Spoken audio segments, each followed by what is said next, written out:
Ихэл танил нүд дотн дулаахан үнэр. Хөө үл таних хэрийн ширүүн сахалнаас нүрэн булдуулах гэж хичнээн оролдсон боловч яаж чадсангүй. Тэрээр тийм гэж оноохын аргагүй их хайраар хүүгийн дээрээс нөмрөн авах шиг болж сахлаараа хазар нүрийн нэрвгнүүлэн духан дээр нь халуун орхитол утаан гэгч нь өндөрлөв. Яг энэ үед эцгийнх нь он удаан жил өмссөн хүрэн тэрмэн дээлний танил болсон дотн үнэр хамар цоргож эдээсээр нь дамжин тархинд нь хүрхүйд Тэнгэр харанхуйлын жижигнэж цагилгаан цагилж тэмээний хорголын чинээ том өндөр гэрийн дээвэр бөмбөрд нүдлээ.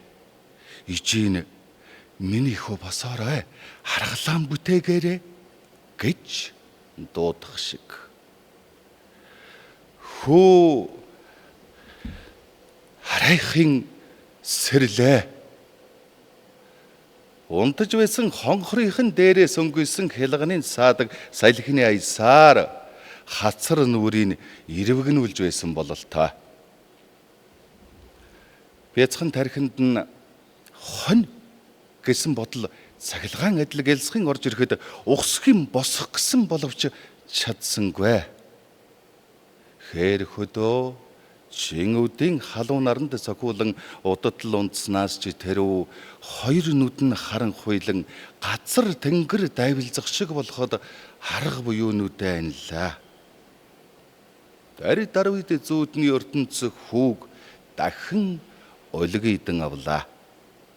Монл тэнгэрийн дуутас гэж гэрийн дээвэр бөмбөрд нүдэх мөндрийн чимээ наашилсаар ордож ирлээ. Тэр чимээ бол дээвэр бөмбөрд нүдэх мөндрийн чимээ биш, хурц түргэн морны эрчит туурайн төвөргөн байлаа. Дэлэн намирсан бүдүүн хээр мөр унаж шилбүр барьсан янгахгар төрөмгийдүү түүхий улаан царайтай их хүүрт цэрэн дорж гойн хараал зүхэл урсган найшилж байсан нь тэр ачив. Хүүг босон харайхын завдал өгөлгүй арч хилэн дээр нь гэнтхэн буусан цэрэн дорж гой. Ихэдэлтэй улаан хээр морныхон амыг ангалзуулан дайрчих шахан тулж ирлээ. Унсан борноос илүү таймс хаадаж амнаасаа цагаан хөөс сахруулсан их хуурт цэрэн дорж гой. Ухээрийн газар ингэж хөвддөг хүн өч. Хамаг хон чонын хоол болгох чинь дутаа юу? Эх чин жамда зааж өгсөн үү? Ингээд чи унтаж бай. Ингээд чи ухээрийн газраар хэсч бай.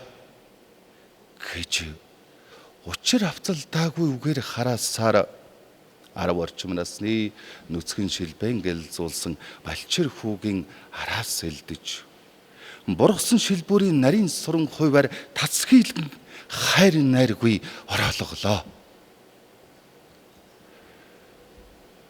Зүүдэн дундах энэхүү дүр зураг Тэваажингийн орны амар амгаланг сандаан түвэж орхох шиг болох үед хүү хэвцэн хонхроосоо огл хараан босож нүцгэн шилбэн гэлзуулан хар зөнгөөрөө хандсан зүгрүүгэн чавхадлаа.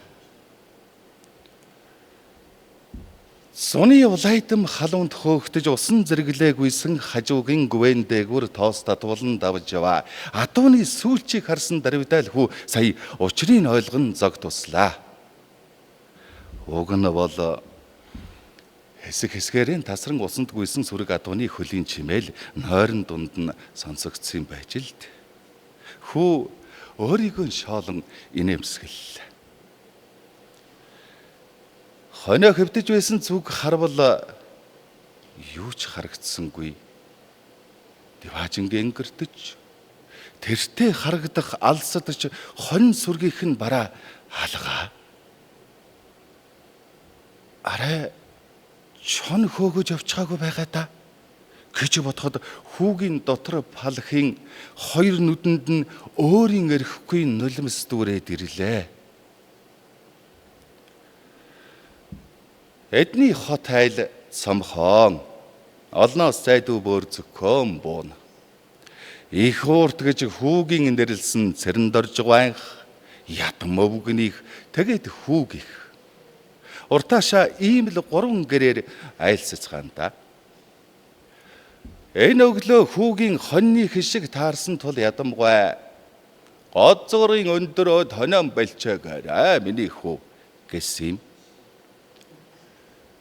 Гэсэн ч хүү хэзэнээс нааш өөрийн нууцлагаар даллан дуудаад байдаг. Өөр нэгэн хөв хөх уулын зүг хонион бэлчээжээ.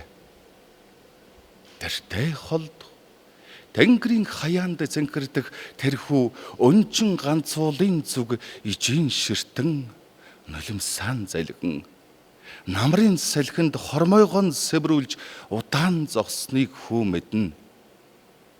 Магадгүй ижийн нэг л удаа тэгж нулимсан мэлэмрүүлэн санаа алдан зогссон байх. Гэвч хүүгийн сэтгэлд тэр зураг үргэлжил тэгж зогсдог юм шиг гүн хадагдан үлджээ. Тэнд юу байдаг юм бол? Ижи хэлэхдээ Деважингийн энгэр гэж нэрлэдэг юм гэсэн. Тэгэхээр их гоё газар байдаг байхаа. Тиймдээч хүү ядам өвгөний хэлснийг огоорон Деважингийн энгэрөөд хонио хөдлөгжээ. Хүүгийн хувьд Тэнгэрийн хаяа хүрэх шиг тийм хол газар. Хүү хонио тааваар нь бэлчээсэнгүй. Шавдуулан туусаар их хүдийн алдаг гэхдэл сорсон газраа ирж. Нар зүүнээс баруун айгуудайтлаа бүтэн ороож туссан уулын хэцийн сэрхрээ үлэм идэгхэн сэвэлзэж өтгөн саглаг өвсөс угсайн өнгийн цэцгэс алгалан ухаарлсан сайхан энгэр газар. Ийм л газрыг Деважингийн энгэр гэдэг юм байх та. Зуны халуунд хонд хорж зогсоод хүү их л төвчээр зам баяж энэ хүртэл туун ирсэн.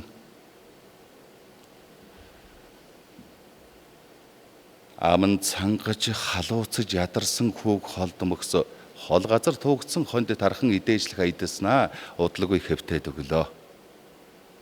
Хүү ядарснаа бартан энэ тэрвгээр тоглон эрхэлж өөрийгөө зугаацуулах зуураа онцгой содон нэгэн жижигхэн хонхорхой оллоо. Хүүг хоёр нийлүүлсний дайтай тэр хонхорхой яагаад ч юм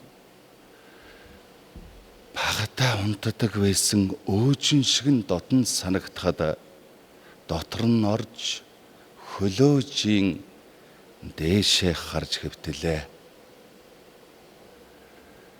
Тэнгэрт хөвөх самжингүүлс хором тутамд хэлбэр дүрсэн өөрчлөн нүүдэлхийг ажиглах зуураа.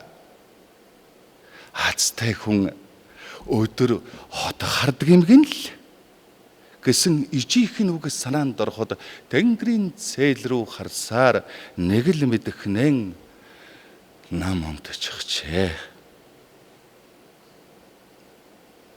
Сүүдэнд нь ирсэн ширвээ сагалтай өнөөх үл тарих хүн духан дээр нь удадл үнэрснийхэн дараа эр хүн чинь уйлдгүй юм шүү гэж хэлсэн нь их л тод сонсогдсон мөртлөө хараас нь залгуулан хэлсэн үг нь Тэнгэрийн дунд дарагдаад сонсогдсонгүй. Тэрхэн зурд дутуу сонссон тэр үгэнд ямар нэгэн нууц оршсон юм шиг хүүд санагджээ. Хүүгийн зол болоход хонинд нь чон орсонгүй. Харин дээд голын айлын хоньтой нийлсэн байлаа. Гэсэн ч өнчин хүнд ноён олон гэгч хорих ууртай сэрэн дорж гуй Диваажингийн энгэрт хоны авайцныг мэдээд хүүгэд сүгээр өнгөрүүлсэнгүй. Зуны шөнө хаягаар салхи сэвэлзэж тараг цагааны эсгэлэн үнэр нэлх ногооны агтай холилдон сэнхийн. Хүү тэр шөндөн халуурлаа. Эцгийнхэн дээлэнд тулмайдаж элгэндэн нааж тэрсэн хөөрхий жин. Биеийнх нь халууныг өөртөө шингээж авахыг хичээн нулимсаа урсгасаар суулаа. Хүчитний өмнө хүчгүй буруутай хорвоод хүүгэн өрөвдөхдөө дэмийл хойвны ормоор говдрууг ийсэн шилб нурууг нь илбсээр. Элбэрлэж ихэнх гарын аясаар хүүгийн шархиран өвдөх завуур арилж тайвшран унталаа. Зүүдэнд нь өнөөх үл таних хүний эрх хүн чинь уйлдгүй юм шүү гэж хэлэх нь дахин сонсогдох тэрхэн агшинд минийхөө босоорой гэж ижийн дуудлаа.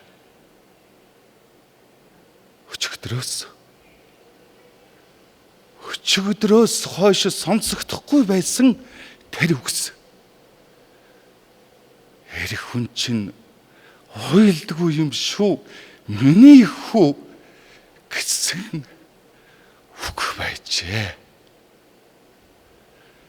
Эцгийнх нь хүрэн тэрмэн дээлэнд нар салхи хор бороо дүнсэн тамхины үнэр бас ижийнх нь гашуун нулимсны амт шингэсэн мэтэ. Хүү зүүдний ертөнцөд хонин сүргэ алсын бэлчээр тийшиг илэх зураа. Би чинь аавынхаа ангирт тэмрүүлсэн хацтай хөвгчүүд. Тийм болохоор би өдрийн одыг заавал олж харна. Ижим минь надад чи сайн хүний өршүү гэж дандаа хэлдэг.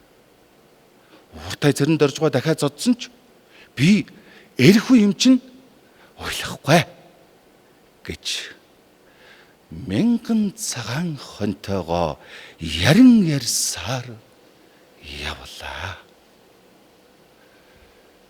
Минийхөө эрх хүн чинь уйлдгүй юм шүү дээ.